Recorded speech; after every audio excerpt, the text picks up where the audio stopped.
Bismillahirrahmanirrahim. Assalamualaikum warahmatullahi wabarakatuh. Alhamdulillah wassalatu wassalamu ala Rasulillah wa ala alihi wa sahbihi wa man ittaba'ahu bi ihsanin ila yaumil qiyamah. Amma ba'du, qala Allah Ta'ala, a'udzu billahi samii'il 'aliim minasy syaithanir rajiim. Bismillahirrahmanirrahim. Rabbana atina fid dunya hasanah wa fil akhirati hasanah wa qina adzabannar. Wa qala an-nabiy sallallahu alaihi wasallam an Abi Hurairah radhiyallahu ta'ala anhu qala Rasulullah sallallahu alaihi wasallam idza azzamat ummatid dunya nuzi'at minha haibatul Islam wa idza tarakatil amru bil ma'ruf wan nahya 'anil munkar hurimat barakatul wahyi wa idza tasabbat ummati saqatat min ainillah au kama qala Rasulullah sallallahu alaihi wasallam rawahu al-Hakim.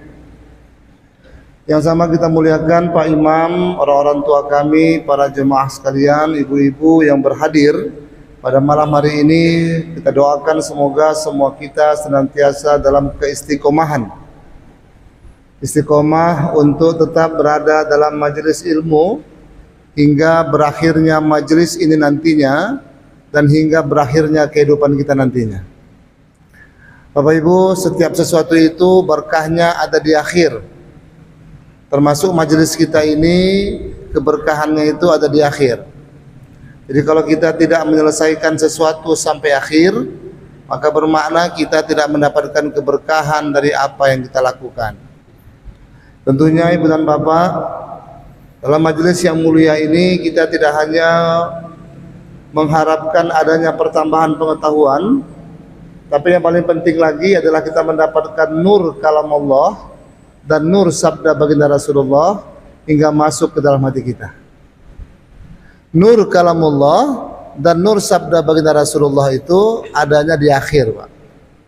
Jadi kalau kita tidak mengakhirkan, tidak mengikuti majelis ini sampai akhir, mungkin kita dapat pengetahuan tapi tak dapat nur keberkahan. Kalau sekedar mendapatkan pengetahuan, Bapak Ibu, orang-orang barat itu banyak yang punya ilmu pengetahuan keislaman. Kita kenal dengan nama kaum orientalis. Oriental itu artinya barat. Jadi orang-orang barat yang belajar ilmu ketimuran. Ya. Orang-orang barat yang belajar ilmu keislaman banyak Pak. Ahli Pak. Ya. Yang paling populer mungkin dalam benak kita Dr. Snokhorgronya, orang Belanda yang belajar ilmu keislaman 4 tahun di Mekah, Pak. Ahli Quran, ahli hadis, tapi tak Islam. Ada Maurice Bucaille, ada Anne-Marie Schimmel, ada Wu Montgomery Ward, ada Philip Kahiti, ada beberapa nama-nama tokoh-tokoh barat lainnya yang mereka menulis ilmu keislaman tapi Allah tak beri hidayah. Ada seorang profesor tafsir, Anne-Marie Schimmel namanya, perempuan, Pak. Ya, ketika dia melakukan suatu perjalanan di pesawat, di sebelahnya orang Islam. Tapi dalam kacamata beliau, si orang Muslim ini tidak mengamalkan ajaran agamanya. Saya tak tahu persis kemarin konteksnya apa, mungkin masalah kebersihan ataupun disiplin waktu dan sebagainya macamnya. Maka Anne-Marie Schimmel menegur orang tersebut. Are you Muslim? Ya. Anda Muslim? Ya. Kenapa Anda melakukan ini? Bukankah itu tidak sesuai dengan ajaran agama Anda? Bukankah agama Anda mengajarkan? Dia kutip ayat Quran, Pak. Dia kutip hadis Nabi, Pak. Masya Allah. Kenapa Anda seorang Muslim tidak menyesuaikan perilaku Anda dengan prinsip dasar ajaran agama Anda yang terdapat dalam ayat dan hadis yang saya cuplik tadi? Si orang Muslim terbengong, Pak. Tengok si Anne-Marie Schimmel, ujung rambut, ujung kaki, tak berkerudung karena bukan Islam.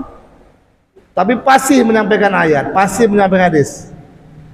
Ditanya oleh orang Muslim tadi, Anda siapa?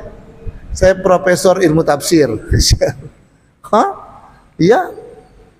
Ya. Anda sayang sekali Muslim tapi tidak mengamalkan ajaran keislamannya.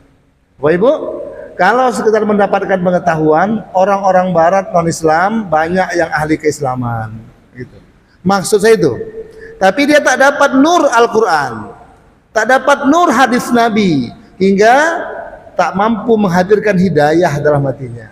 Oleh karena itu, hadirnya kita duduk di sini dengan niatan bukan saja untuk menambah pengetahuan, tapi mudah-mudahan menambah nur hidayah ke dalam hati kita dari Quran dan hadis yang disampaikan oleh penceramah-penceramah kita. Bapak Ibu yang kami muliakan, malam hari ini kepada kami dimintakan menggantikan Al-Ustadz Dedi Sanjaya mungkin terkait tentang pembahasan hadis Nabi. Ya. Oleh karena itu kita akan membahas satu hadis Nabi SAW yang tadi siang baru terfikir oleh saya terkait penyebab kehancuran umat Islam, Pak. Ya. Ya. Hal-hal yang menyebabkan kita umat Islam ini hancur, Pak. Tidak bisa bangkit. Kenapa? Karena melakukan 3 perkara sebagaimana hadis yang kita bacakan di muqaddimah tausiah tadi. Apa kata baginda Rasul? Bismillahirrahmanirrahim. An Abi Hurairah radhiyallahu ta'ala anhu. Hadis ini bersandarkan dari Abi Hurairah. Abi Hurairah ini sahabat Nabi yang paling dekat dengan Nabi. Ya. Sehingga banyak hadis-hadis itu yang diriwayatkan langsung oleh beliau.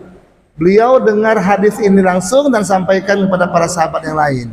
Maka diyakini oleh para muhaddisin kalau hadis itu sanadnya dari Abi Hurairah, itu diyakini hadisnya sahih. Abi Hurairah. Ya. Qala, beliau berkata, qala Rasulullah sallallahu alaihi wasallam, bersabda baginda Rasul sallallahu alaihi wasallam. Apa kata baginda Rasul? Idza azzamat ummatid dunya, apabila umatku sudah mengagungkan dunia, ya, nuzi'at minha haibatul Islam, maka akan tercabutlah naza'. Nuzi'at itu Pak asal kata naza'. Ya, makanya kalau ada orang mau meninggal itu kan disebut dengan naza'. Naza' itu berarti proses tercabutnya ruh daripada badan. Ya. Ya, naza'. Nuzi'at, ya, itu merupakan kata kerja. Dicabut minha daripadanya haibatul Islam, kehebatan Islam. Jadi kalau umat ini Pak sudah menjadikan dunia sebagai orientasi kehidupannya, melupakan akhirat, atau ketika berbenturan antara dunia dan akhirat tapi dia menangkan kepentingan akhirat, maka itu tanda, Bapak Ibu, kata Nabi, Islam akan mulai hancur, tercabut daripadanya kehebatan Islam. Itu faktor yang pertama. Faktor yang kedua kata Nabi, wa idza tarakatil amro bil ma'ruf wan nahya 'anil munkar hurimat barakatul wahyi. Apabila umatku sudah meninggalkan, ya, taroka itu meninggalkan, ya. Petruk, ya, ada toko pewayangan Petruk, itu berasal dari kata fatroka. Ya. Apabila umatku sudah meninggalkan amar ma'ruf nahi munkar, ya, mengajak orang untuk berbuat ma'ruf dan melarang orang daripada berbuat munkar. Maksudnya dakwah, Pak. Umat Islam sudah tak peduli lagi sama orang lain. Umat Islam ini sudah mementingkan diri sendiri. Yang penting saya sudah ibadah, saya sudah ikut pengajian, saya sudah soleh, tetangga mau tak soleh itu urusan dia. Itu berarti sudah meninggalkan dakwah. Tak memiliki sense of belong, tak memiliki sense of care gitu Pak ya. Tak peduli lalu. Ya, tak peduli dalam konteks keagamaan Pak ya, bukan dalam konteks ekonomi. Ya. Orang mau tutup aurat atau tidak masa bodoh. Di kampung itu ada orang yang berzina atau tak berzina mboklos. Di kampung itu ada yang kumpul kebo atau tak kumpul kebo, saya tak urus. Pokoknya dia masa bodoh. Tak peduli. Yang penting hanya diri sendiri. Maka Nabi katakan kalau kehidupan seperti itu sudah terjadi, maka Nabi katakan hurimat barakatul wahyi. Diharamkan Pak keberkahan wahyu. Masya Allah ya. Berkah wahyu tak dapat. Mungkin dia bisa hafal Quran, tapi berkah Al-Qurannya tak ada. Mungkin dia bisa hafal hadis, tapi berkah hadis dia tak punya. Hingga hidupnya susah. Yang ketiga, kata baginda Rasul, idza tasabat ummati saqatat min ainillah. Ya. Ya, Pak. Pak. Betul, Pak. Betul kan, Pak? Idza tasabat ummati, Pak. Apabila umatku sudah saling caci mencaci, nah, hina menghina, sudah remeh meremehkan, maka Nabi katakan itulah awal daripada saqatat min ainillah. Mereka akan tercabut daripada pandangan Allah. Allah tak pandang lagi kita ini, Pak. Walaupun kita doa tengah malam, walaupun doa sampai nangis, habiskan air mata berubah jadi air mata nanah berubah jadi air mata darah, kering semua air mata, minta bantuan Allah. Tapi kalau hidup kita saling caci mencaci, hina menghina, remeh meremehkan, rendah merendahkan, saqatat min ainillah, jatuh mereka daripada pandangan Allah Subhanahu wa taala. Bapak Ibu, ini 3 topik yang akan kita bahas pada kesempatan malam hari ini. Mudah-mudahan akan tuntas kita bahas sebelum waktu Isya nanti datang. Yang pertama, Bapak Ibu, persoalan mengagungkan dunia. Sering kita beranggapan bahwasanya dunia ini perlu, ya, karena kita hidup di dunia. Akhirat itu nanti, ya, karena apa? Karena kita belum sampai ke sana. Sehingga banyak orang beranggapan yang penting selama hidup di dunia, maka carilah dunia sebanyak-banyaknya. Ungkapan ini salah? Tidak salah. Tapi ketika nanti berbenturan, Pak, ya, berbenturan antara kepentingan dunia, berbenturan dengan kepentingan akhirat, dia menangkan kepentingan dunia, itu yang salah. Selama tidak ada persinggungan, itu masih oke. Orang kerja, dapatkan harta, yang penting halal banyak, silahkan. Apalagi kalau harta yang dia cari, dia gunakan untuk sedekah, bangun masjid, bagus. Tapi ketika ada panggilan sholat, umpamanya Pak, ini ambil contoh sederhana. Ada panggilan sholat, kemudian pada saat yang sama, ada panggilan untuk mendapatkan keuntungan duniawi, bisnis, iya kan? Yang menghasilkan jutaan rupiah, berbenturan waktunya sehingga dia abaikan sholatnya untuk mendapatkan keuntungan dunia tadi, itu yang salah, Pak. Yang keliru. Berarti dia kalahkan agama, ya, akhirat untuk mendapatkan keuntungan dunia. Bapak Ibu, Allah Subhanahu wa taala sudah ingatkan kepada kita bahwasanya dalam banyak Al-Qur'an, dalam banyak ayat Al-Qur'an, ketika Allah berbicara tentang kata-kata dunia di dalam Al-Qur'an, Pak, itu nadanya pasti merendahkan. Ketika disandingkan dengan kata-kata akhirat, itu pasti jomplang, Pak. Kita ambil contoh. Dalam surah Syura ayat ke-20, apa Allah katakan?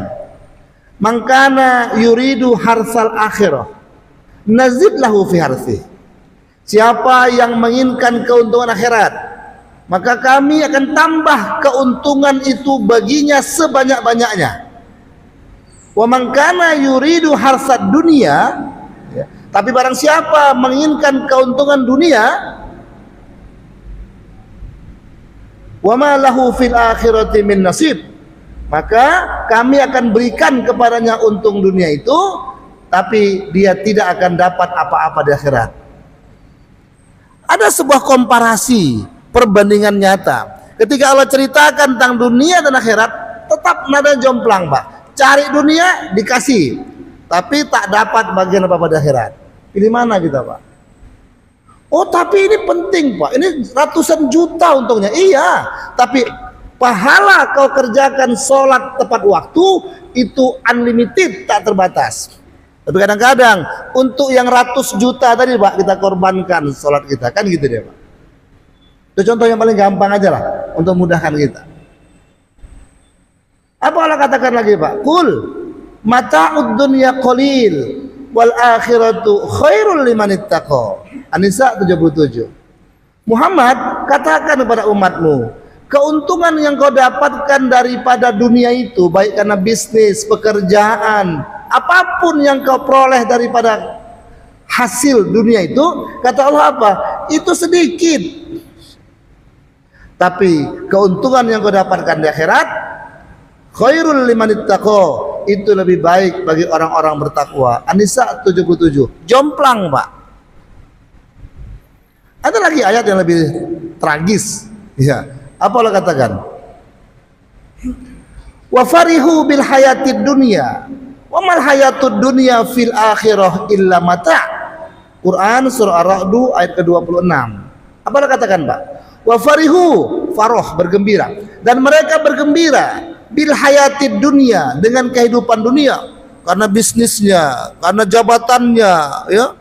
Wah, kan sekarang orang berebut, Pak, untuk dunia ini, Pak. Ya, jabatan, silakan, nggak salah. Tapi kalau gara-gara jabatan itu akhirnya menjauhkan kamu dari agama, itu yang masalah, Pak. Mereka bergembira dengan kehidupan dunia, padahal kata Allah, wa mal hayatud dunya fil akhirah, kehidupan dunia jika dibandingkan dengan kehidupan akhirat, illa mata, hanya kesenangan yang sedikit. Lah, jomplang lagi, Pak. Saya ambil contoh terakhir, Pak, ya. Ayat yang berbicara tentang bagaimana komparasi dunia dan akhirat yang begitu nyata kerenggangannya, ya, disparitasnya yang Allah sebutkan dalam Al-Quran. Dalam surah Taubah 38, apa Allah katakan, Pak? Araditum bil hayatid dunya minal akhirah. Apakah kau itu lebih suka? Araditum berarti lebih ridho, ya, lebih senang. Bil hayatid dunya minal akhirah, terhadap kesenangan dunia dan berikut, ya, keuntungannya dibandingkan dengan kehidupan akhirat. Apakah kau lebih suka kesenangan dunia ini dibandingkan dengan kesenangan akhirat? Apa Allah katakan, Pak?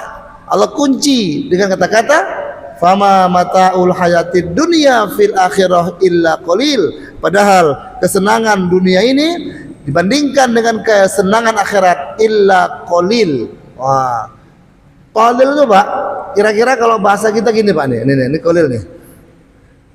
Alah, kecil lah gitu, Pak. Jadi Allah sudah katakan, Pak, dengan apa namanya? Dengan satu kosakata tunjuk qalil, menunjukkan bahwasanya kesenangan yang kau cari di dunia ini tidak ada apa-apanya jika dibandingkan dengan kesenangan akhirat. Nah, Bapak Ibu, kita kembali ke pangkal kaji. Jadi Nabi katakan, kalaulah umat ini sudah menjadikan dunia sebagai orientasi kehidupannya, maka akhirat dilupakannya. Yang terjadi, Pak, halal haram hantam. Dia nggak ada hukum halal lagi, Pak. Haram nggak ada. Ya. Kenapa? Semua jadi boleh, Pak. Yang paling menyedihkan lagi, semua akan dirasionalisasi dengan pendekatan akal ketika ada sesuatu yang haram, kata agama. Riba itu jelas-jelas haram, Pak. Tapi katakan kalau riba sudah merajalela, perzinaan sudah merajalela, maka tunggu, Allah Ta'ala akan turunkan kemurkaannya, hilangkan keberkahan dari muka dunia. Riba, zina. Tapi kan tak sedikit, Pak, yang merasionalisasikan riba dengan mengatakan, kalau udah zamannya, Pak, macam mana pula, udah begitu keadaannya, dan seterusnya dan seterusnya. Suap, perkara yang paling Allah benci, sehingga Allah katakan dalam hadis nabinya, Allah laknat si penyuap dan yang disuap. Laknatullah ala rashi wal murtash. Ar-rashi wal murtashi finnar, penyuap dan yang disuap dua-duanya masuk neraka. Tapi kan terjadi, Pak, berapa banyak di antara kita yang merasionalisasi persuapan itu dengan dalih dah zamannya, Pak. Kalau nggak disuap nggak bisa keluar, Pak. Gitu dia. Kalau nggak nyuap nggak dapat, Pak.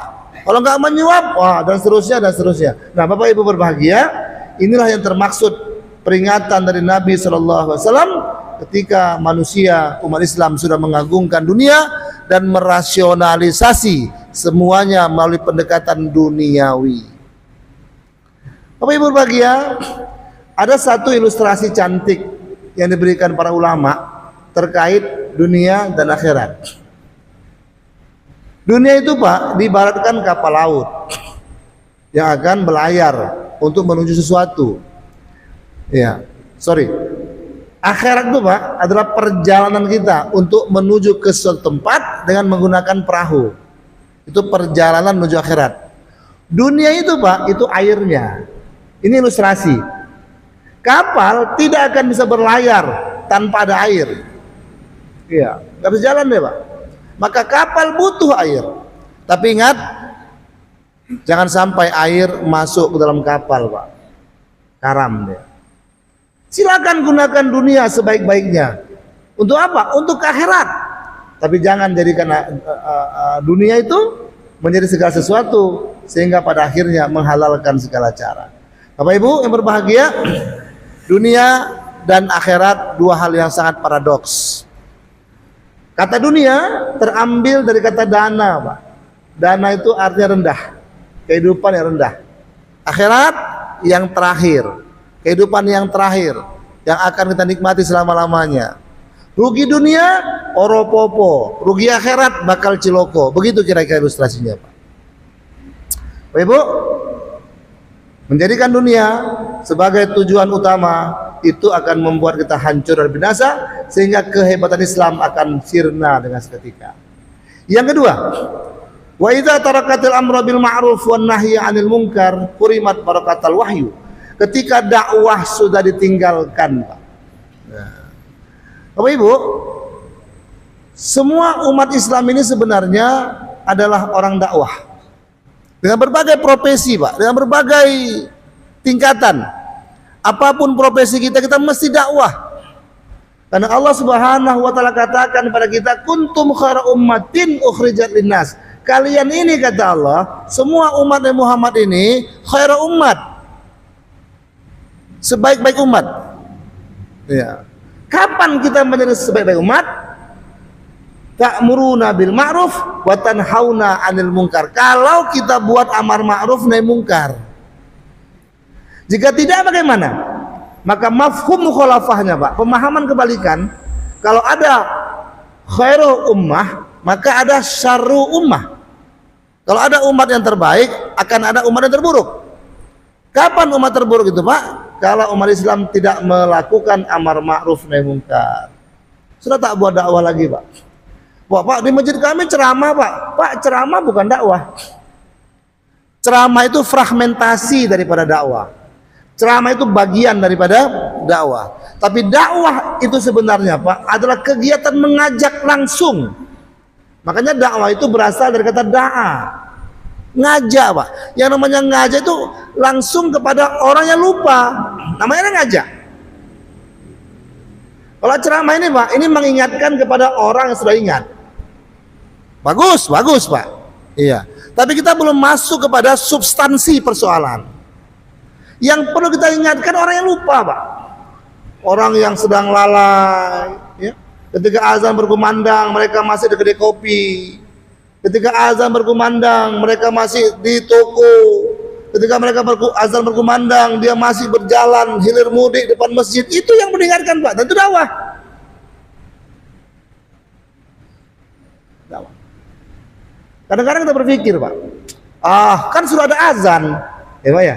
Kan sudah ada azan, cukuplah Pak azan mengingatkan mereka. Pak, orang yang lupa itu, orang yang lalai itu disebutkan oleh ulama ilustrasinya seperti orang yang buta lagi orang yang tuli, Pak. Buta tuli. Kalau umpamanya ada di depan kita nih, Pak, lobang besar. Ada orang buta tuli jalan, Pak. Ya. Dan jalannya itu menuju ke lubang tadi. Kita lihat depan mata kita, Pak. Dan kita tahu kalau dia teruskan jalannya, dia akan masuk ke lubang itu dan dia akan mati. Pertanyaannya, apa yang harus kita lakukan? Oh, suatu orang mengatakan, kita teriakin, Pak. Pak, awas lubang, Pak, awas lubang, Pak, awas lubang. Nyemplung mati. Kata orang, kenapa Pak teriak saja? Iya, dia kan buta, Pak. Dia tuli, nggak dengar. Apa Ibu? Ketika ada orang buta tadi, tuli tadi, jalan masuk ke lubang mati, kemudian datang polisi, diperiksa, Pak, ya. digelar perkaranya, dipanggil kita Pak, orang-orang yang menyaksikan kejadian tadi. Maka kita diminta keterangan. Kenapa Pak biarkan dia mati? Kata kita, kami sudah panggil Pak, kami sudah teriak. Kata polisi, Bapak tahu tak dia peka? Tahu. Bapak tahu tak dia buta? Tahu. Kenapa Bapak cukup panggil saja? Harusnya bagaimana? Kata polisi, harusnya Bapak datang ke sana, pegang tangannya, tarik tangannya, supaya jangan menuju ke lubang itu. Itu baru betul. Maka semua kita Pak ditangkap polisi. Ya, pembunuhan terencana. Kenapa? Menyaksikan tapi tidak melakukan tindakan apa-apa. Bapak Ibu, azan itu bagus, tapi itu untuk orang yang tak peka. Bapak-bapak ini nggak peka, azan datang bagus. Kebanyakan yang peka Pak, Masya Allah. Tuh yang peka tuh Pak, depan masjid kita nih. Ya azan terpakai terlolong tadi Pak, kencang. Saya dari sana dengar azan nih, Masya Allah. Tapi nggak datang juga. Kenapa? Peka. Kemudian buta lagi Pak, tak tahu jalan menuju ke masjid. Maka dakwah itu, amar ma'ruf nahi munkar adalah menuntun orang-orang yang peka untuk datang ke masjid. Kalau itu kita lakukan Pak, barulah Allah akan turunkan keberkahan wahyunya. Ibu Bapak, dakwah itu hukumnya wajib. Wajib bagi semua umat Islam. Ada orang mengatakan, Pak, kewajiban kita kan cuma 5 Pak. Syahadat, sholat, puasa, zakat, haji. Rukun Islam, saya sudah haji Pak. Berarti saya sudah selesai rukun Islam. Cukup. Terus saya tak perlu buat dakwah. Salah Pak. Saya ambil ilustrasi. Ada seorang pembantu rumah tangga, apa sekarang istilah ART ya, asisten rumah tangga. Ada seorang ART bersain kontrak dengan yang punya rumah. Seorang keluarga butuh seorang ART untuk melakukan 5 tugas mulia. Apa itu Pak?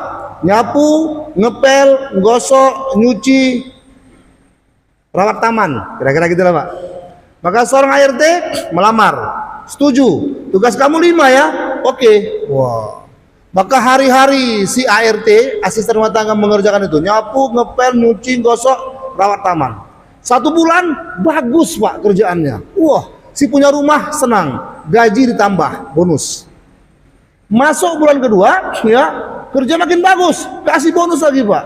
Masuk bulan ketiga, suatu ketika si nyonya tuan rumah pergi mendadak, ada urusan. Si punya rumah itu punya anak kecil Pak, punya anak kecil. Maka karena memang kegiatan mendadak, si punya rumah katakan, Mbak tolong ya, saya buru-buru ini anak saya tolong dijaga ya, saya sore baru pulang. Yang 5 jangan lupa, nyapu, ngepel, gosok, oke tuan, selesai. Si pembantu rumah tangga fokus Pak sama yang 5. Begitu si tuan rumah pergi, dia pun nyapu, selesai, gosok, selesai, nyuci, semua selesai. Lupa deh Pak, titipan anak tadi. Rupanya Pak, anak kecil itu main-main di belakang, ada kolam, orang kaya lah kalau namanya Pak. Ada kolam nyemplung Pak, Masya Allah. Sore, tuan rumah datang, dicek kerjaannya. Pembantu, nyuci, clear. Gosok, oke. Ngepel, sip. Semua, rumput-rumput, beres. Paten, naik gaji bulan depan. Oh iya, anak aja tadi mana? Di mana Pak? Anak kecil. Itulah Pak, saya fokus ngepel Pak. Saya mau fokus nyuci Pak. Jadi saya tengok di belakang dia tadi. Terus yuk sama-sama kita tengok. Ditengok Pak, nyemplung udah mati Pak, mengambang dia Pak. Anak itu. Kira-kira kalau bapaknya tuan rumah, jadi tak naikkan gaji nih Pak? Halo Pak, kok bengong? Jadi tak dikasih bonus Pak bulan depan ini? Hah? Jadi? Kenapa nggak jadi? Kan 5 tugas selesai. Nyuci oke, gosok clear. Udah send kontrak loh Pak, untuk 5 tugas clear semua. Jadi tak naik gaji. Masih dipelihara tadi Pak? Masih mau dipekerjakan nggak ini? Kenapa? Tapi nggak ada dalam kontrak Pak. Memang tak ada dalam kontrak, tapi itulah wujud daripada perhatian orang tadi kepada yang punya rumah. Pak, demikian kita sama Allah Pak. Syahadat sudah, sholat oke, puasa sip, zakat yes, haji berkali-kali, Haji Abidin. Haji apa? Haji Mahidin ya? Haji Mahidin, berkali-kali Pak.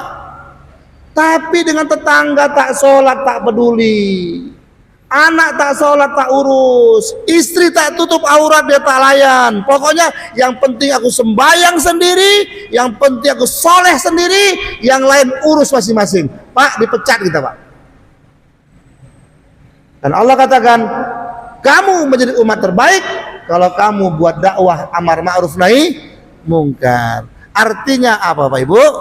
Semua kita mesti memiliki kepedulian kepada sesama. Buat dakwah. Pak, dakwah itu bukan ceramah, bukan mesti hafal hayat, bukan mesti hafal hadis. Dakwah itu ada kemauan.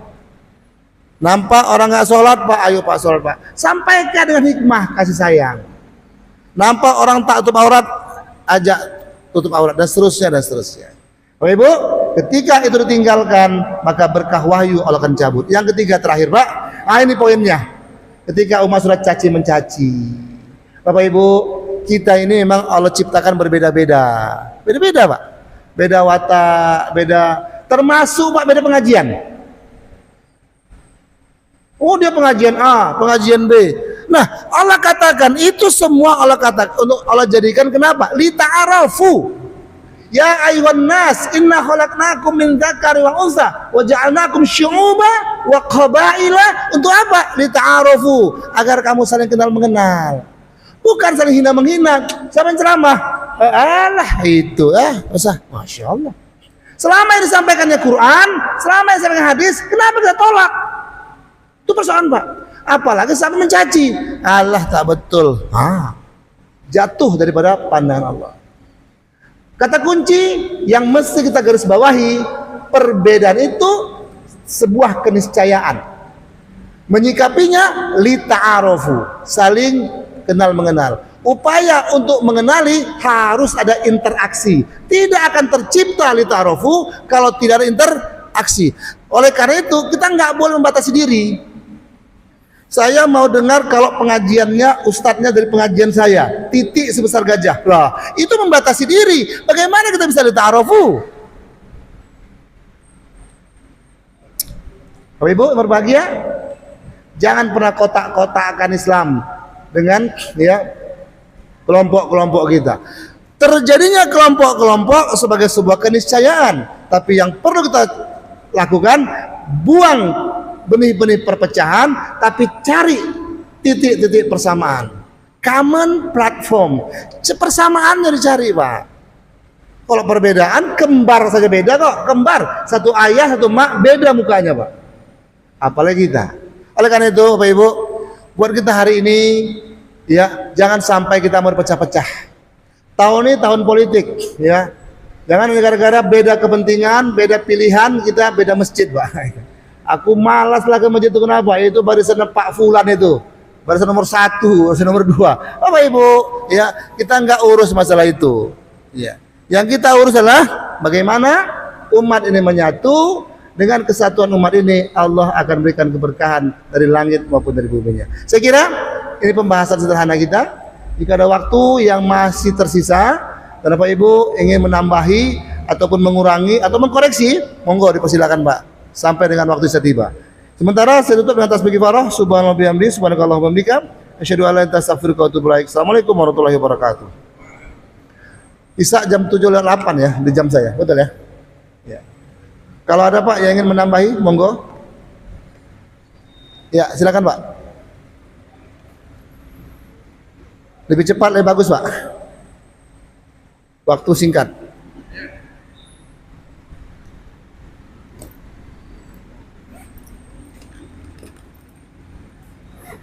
Bismillahirrahmanirrahim. Assalamualaikum warahmatullahi Salam. wabarakatuh. Salam Pak. Saya pernah mendengar dari seorang baru katanya kalau kita misalkan katakan kita kan mau ke surat, kita dari rumah ke surat itu tentu katanya dakwah. Jadi sama kayak mengajak gitu, kalau jangan benar atau tidak. Itu aja. Assalamualaikum warahmatullahi warahmatullahi wabarakatuh. Ya, oke. Salam. Seterusnya Pak. Pak Edi dan Pak ini.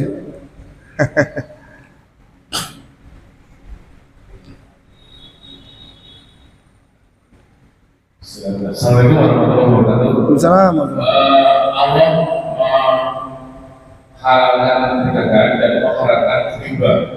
Yang saya tanyakan, selama ini kita mendapat gaji dari bank konvensional. Dan bagaimana hukumnya bank konvensional itu dan bagaimana cara menghindarinya? Kemudian apakah pergantian itu termasuk juga riba?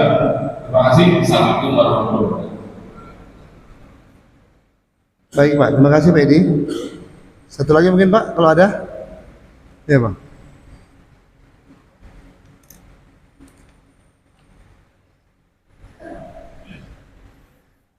Assalamualaikum warahmatullahi wabarakatuh. Waalaikumsalam Bang. Bisa kita agar kuat sampai sejauh apa kita mengajak anak ini, saya ajak ke masjid atau subuh lah, tapi dia tak mau kan? Apa kita paksa terus atau bagaimana kan? Saya dia udah bisa eksekutif dan istri. Jadi bagaimana kita bisa memaksanya untuk berangkat subuh berjamaah? Terima kasih Ustaz. Assalamualaikum warahmatullahi wabarakatuh. Salam. Baik Pak, terima kasih Pak. Pertanyaan pertama dari Pak. Ya, Bapak berbaju biru lah Pak ya. Terkait kan jalan ke masjid itu dakwah juga Pak, gitu ya. Ya. Baik, Pak, memang dalam konstelasi ilmu dakwah kita mengenal ada istilahnya dakwah bil hal, ya.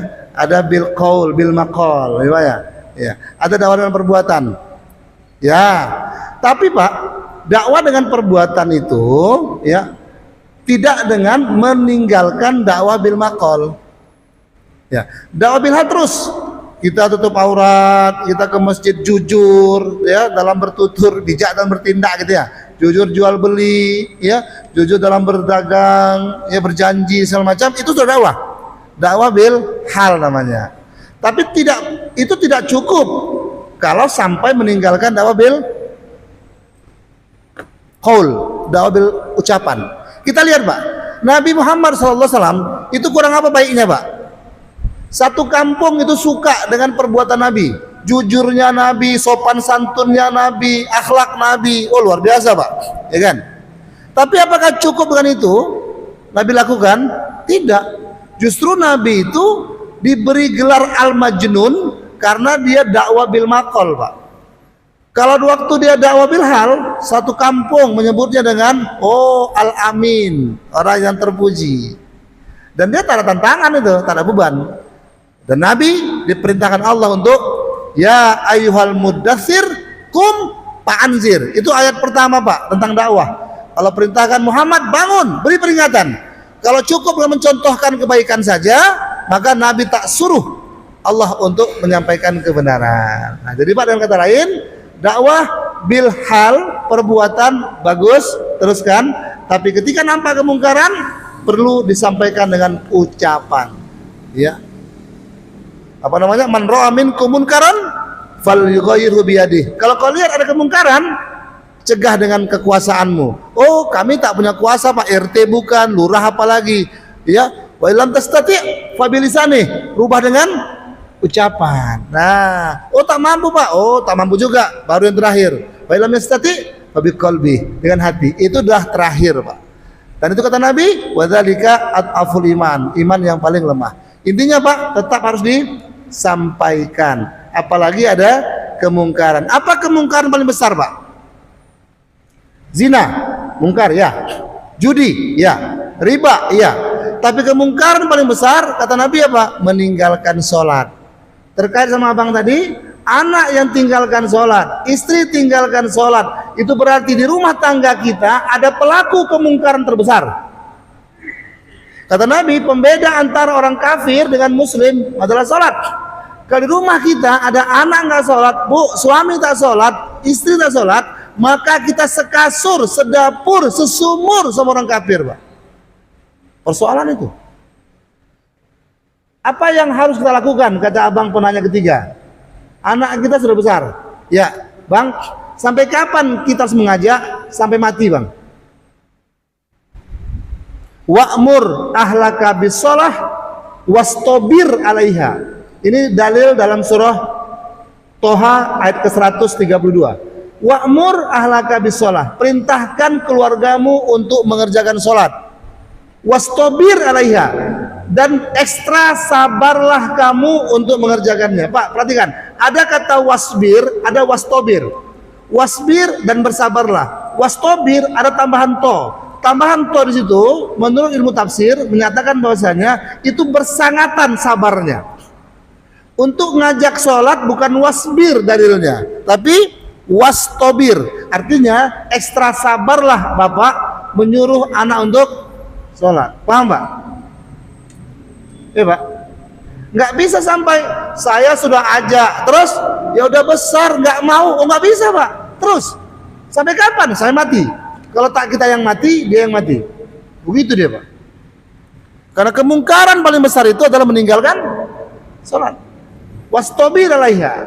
Ekstra sabarlah kamu dalam mengerjakannya. Nah, oleh karena memang nyuruh anak sholat itu pak bukan perkara yang gampang, maka itulah dikatakan Nabi menyuruh anak sholat itu bukanlah besar, tapi berawal dari umur 7 tahun. Jadi stepnya itu pak bermula umur 7 tahun. Umur 10 tak mau sholat juga pukul loh pak. Oh itu KDRT dong, kekerasan. Bukan, kupukul bukan di sembarang tempat. Nabi mengajarkan pukulan itu di 2 tempat, tapak tangan, tapak kaki, dan dengan rotan. Dan tentu hadis yang mengatakan jangan tinggalkan rotan dalam mendidik anakmu di rumah. Pertanyaannya pak, apakah di rumah kita ada rotan? Problem itu. Nabi suruh siapkan rotan pak di rumah. Kalaupun tidak untuk dipukulkan, paling tidak buat ancaman, nakut-nakuti. Awas jangan tahu ya, ayo pukul nanti. Ya, sunnah itu pak. Dan kalaupun harus dipukul, tapak tangan, tapak kaki. Ada apa pak tapak tangan? Ini ada pusat saraf penyembuh penyakit dan tidak ada ekses negatif. Orang pak ada pijat refleksi pak. Oh bapak apa sakitnya? Suka pusing kepala, pijit di sini hilang pusingnya. Bapak apa suka ngompol? Kira-kira gitu pak. Maka Nabi katakan kalau pukul tapak tangan. Artinya apa? Ketika anak dipukul, kena pusat saraf penyakitnya, pukulan dapat, peringatan dapat, sembuh dapat. Pak, bang, pukul bang. Tapi kalau sudah besar bagaimana? Kalau sudah besar, lakukan pembinaan secara ya pedagogik namanya, ya dengan pendekatan bahasa komunikasi gitu pak ya. Nah tapi kalau bisa dari kecil bagus. Yang terakhir Pak Edi, ya saya memang sengaja mengakhirkan karena Pak Edi ini kalau bertanya emang luar biasa dalam dan ya. Ini the last but not least ya. Terkait tentang gaji dari bank ya Pak ya. Ya. Pak, haramnya bank itu bukan tempatnya. Haramnya bank itu bukan lembaganya, tapi haramnya bank itu karena perbuatannya. Aktivitas penambahan biaya yang menyebabkan dia menjadi terlarang. Gaji kita didapat dari bank, itu kan hanya media pembayaran, Pak. Maka tidak apa-apa. Iya, mau dibayar cash, mau dibayar by transfer nggak masalah. Iya. Jadi itu tidak sampai mengarah kepada dosa. Kita baru bersalah dengan bank itu ketika minjam. Minjam pun tidak bermasalah kalau prosesnya tidak menggunakan bunga. Apakah ada bank tanpa bunga? Ada. Grameen Bank di Bangladesh. Apa namanya? Pak Amin namanya. Amin apa ya? Bapak boleh searching Pak. Grameen Bank Bangladesh. Itu adalah satu di antara 5 bank tersehat di Bangladesh yang dilakukan, yang dijalankan without bunga, tanpa bunga. Eksis kok, survive kok. Jadi kalau ada mengatakan bagaimana mungkin bank bisa survive tanpa bunga, Grameen Bank sudah menunjukkannya. Muhammad Amin pemiliknya, satu di antara 5 bank tersehat. Dan Muhammad Amin menjadi seorang penerima hadiah Nobel Kesehatan Keuangan. Nah, Bapak Ibu, Kalau gaji via bank karena untuk media pembayaran boleh. Yang terakhir apa nih Bang?